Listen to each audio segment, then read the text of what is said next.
Bonjour à tous ceux que je connais et à ceux que je ne connais pas, mais il y en a beaucoup que je connais.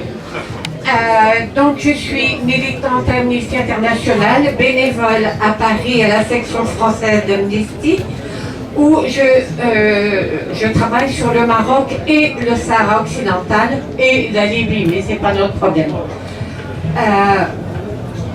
Amnesty, si vous ne connaissez pas, c'est une ONG et qui compte 3 millions de militants et de sympathisants dans le monde entier. Donc c'est une force très importante pour faire avancer le thème des droits de l'homme, des droits humains partout dans le monde.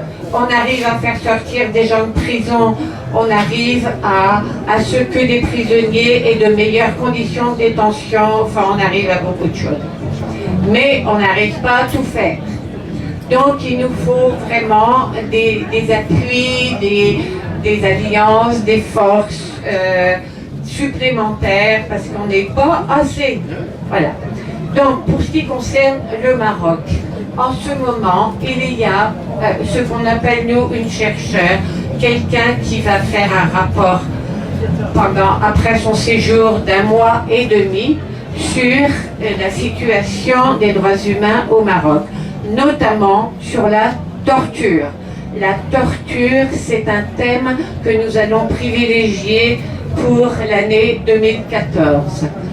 Pour ce qui concerne la torture, si vous voulez bien vous référer à tout ce qui paraît sur le site d'amnesty.org, vous trouvez absolument tous les communiqués de presse et aussi le rapport annuel et la page du rapport annuel. Voilà le rapport annuel.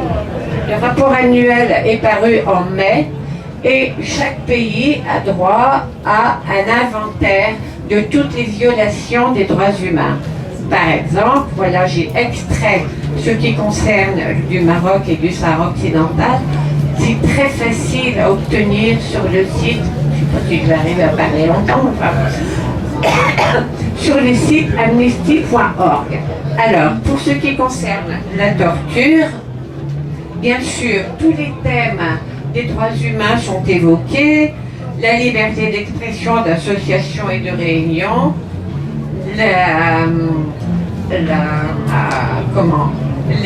à la fois les manifestations du 20 février qui ont été réprimées d'une façon excessivement dure, hein, avec des emprisonnements et des peines de prison. Donc nous évoquons ça. Ensuite, donc la répression des manifestations. Les manifestations au Sahara occidental, c'est encore pire.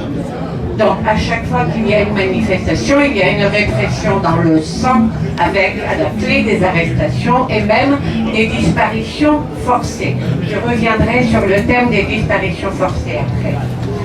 En plus, donc les militants sahraouis, je pense que Michel t'en a parlé, hein, torture et mauvais traitement. Donc il s'agit là de faits de torture à chaque fois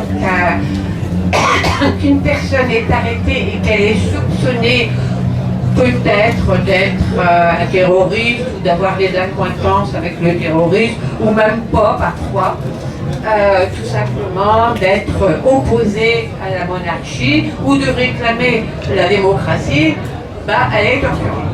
Donc à chaque fois nous demandons une enquête neutre et équitable. Évidemment, il y en a pratiquement jamais. Contrairement à ce qu'a prétendu l'ONU dans son rapport de l'année dernière sur l'état des lieux sur le Maroc, bon, je vous passe les détails, vous disait qu'effectivement il y avait des enquêtes, mais à notre connaissance il y a eu 2 enquêtes. C'est tout. Et en plus, les membres des forces de police qui étaient incriminés n'ont pas fait long feu en prison. Donc la torture, c'est vraiment un thème central, hein, pour nous dans l'année à venir. Ensuite, on évoque la sécurité, la lutte contre le terrorisme et la sécurité, la justice de transition, je vais y revenir, les réfugiés, les demandeurs d'asile et les migrants qui sont traités comme pires que des chiens. mais vraiment pire que des chiens, et le droit des femmes. Alors là-dessus, il y a un rapport qui est paru il y a 2 mois sur l'inégalité homme-femme au Maroc, et nous réclamons évidemment la réforme du code pénal. À ma connaissance, c'est toujours pas fait. Donc il y a eu des promesses, comme d'habitude, mais qui ne sont toujours pas tenues. Il y a un énorme rapport d'amitié qui s'appelle des promesses non tenues. Et ça, c'est vraiment une constante dans la communication, je veux dire. La communication du pouvoir au Maroc, c'est qu'on fait toujours des tas de promesses. On va signer telle convention à l'ONU, on va consacrer du temps à l'égalité homme-femme, on va s'occuper des enfants victimes de pédophiles, on va s'occuper d'un tas de trucs, puis en fait, on voit rien venir. Mais ça permet aussi aux pays occidentaux de dire le Maroc fait des gros progrès sur le plan des droits de l'homme. Nous qui veillons journellement à ce qui se passe et en regardant de très près ce qui s'y passe, c'est pas vrai du tout. Bon, alors, le droit des femmes, qu'est-ce qu'il y avait d'autre? Et le Front Polisario. Bon, enfin bref. Donc voilà, je vais simplement finir en vous parlant du dernier communiqué d'Amnesty qui me paraît significatif de tout ce dont je viens de parler. De nouvelles révélations sur les disparitions de Sahraouis soulignent le manque de vérité et de justice. Une équipe, c'est tout chaud, hein, donc vous ne l'avez peut-être pas encore vu, mais c'est une équipe de médecins espagnols qui ont découvert une fosse commune où il y avait 8 cadavres.